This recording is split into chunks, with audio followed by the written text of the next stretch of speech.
Hello, future chemists. Welcome to an exciting journey into the world of chemical bonding and molecular structure. Today, we are diving deep into a fascinating concept, resonance.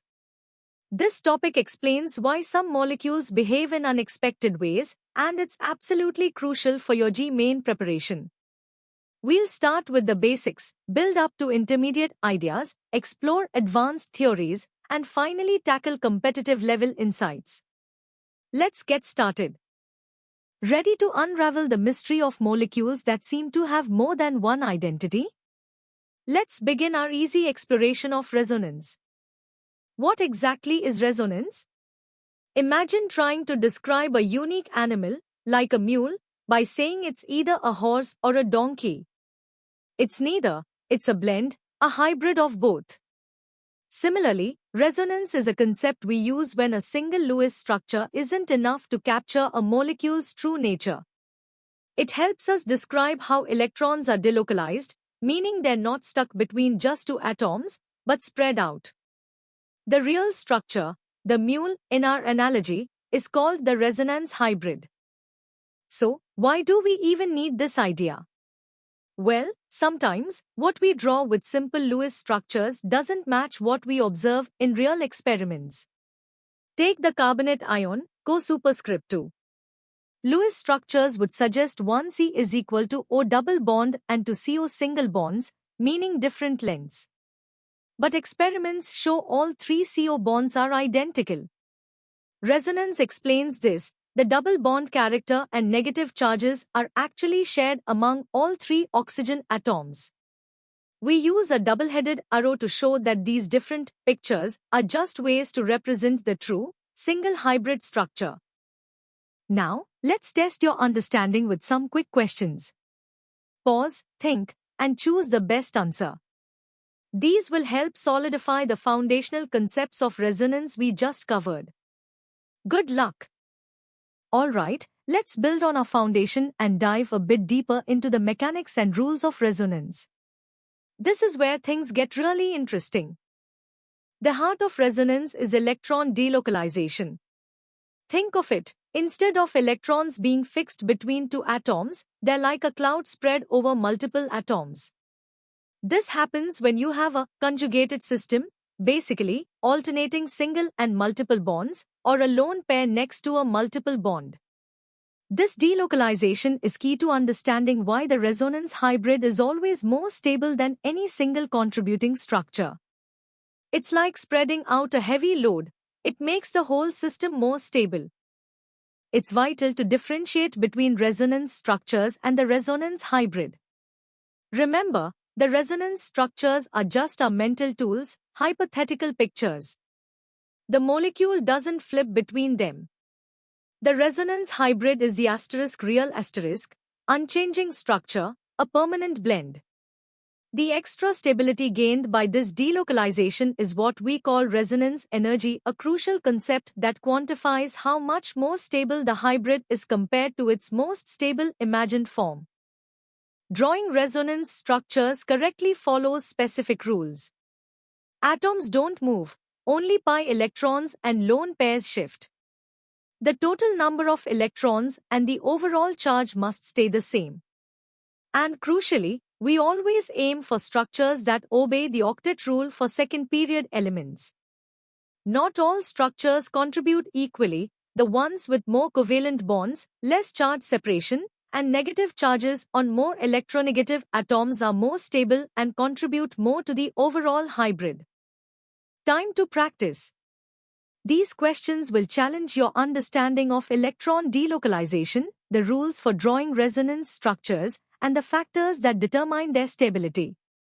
Take your time, apply the rules, and reinforce your learning. Ready to tackle some advanced concepts? Let's explore the quantitative aspects and diverse implications of resonance. Resonance energy isn't just a concept. It's a measurable quantity reflecting a molecule's extra stability.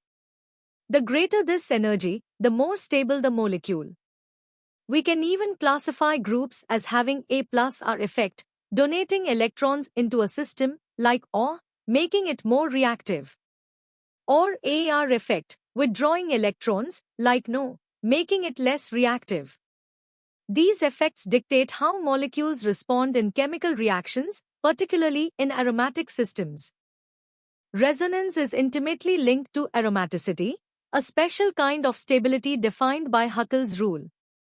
Aromatic compounds, like benzene, are cyclic, planar, fully conjugated, and have a specific number of pi electrons, 4n plus 2. This extensive, cyclic delocalization leads to immense resonance energy and unique stability.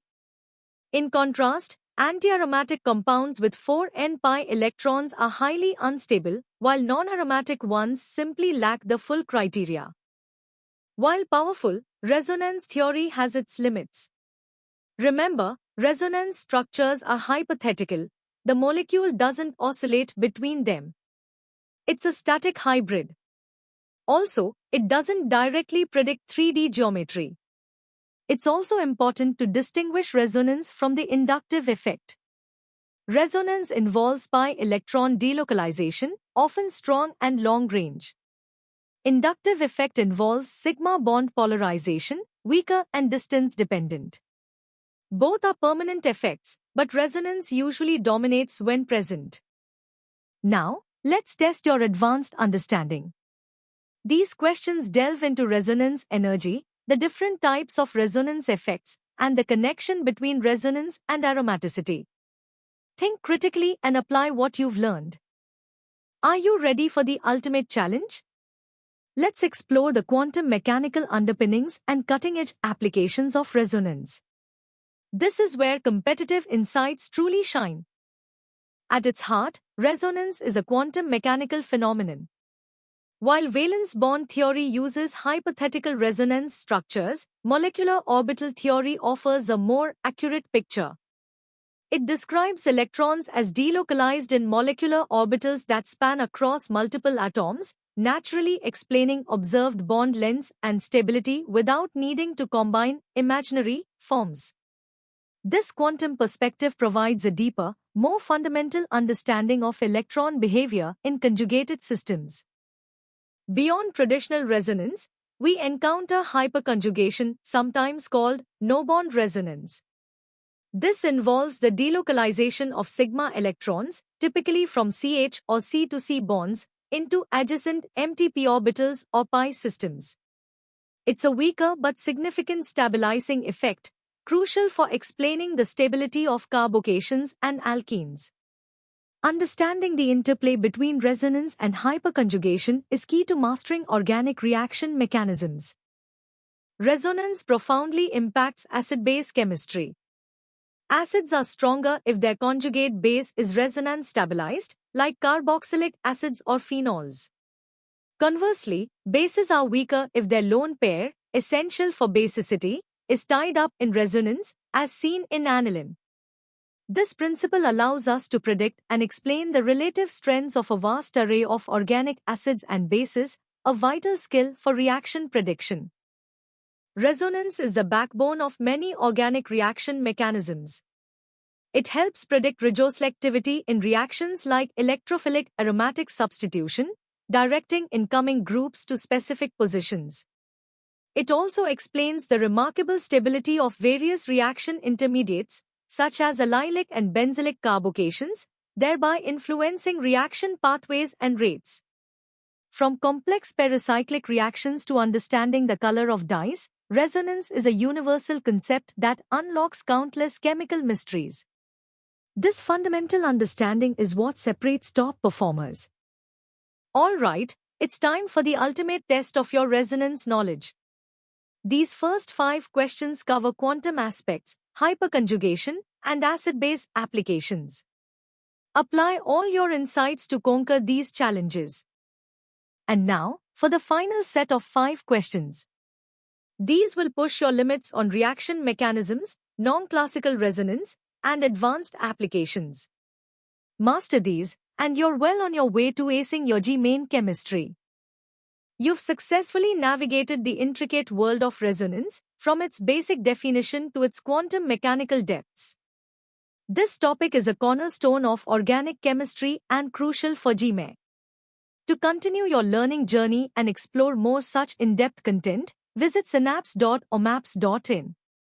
Don't forget to like this video, share it with your friends, and subscribe to our channel for more amazing chemistry insights. Keep learning, keep growing, and keep aiming for excellence.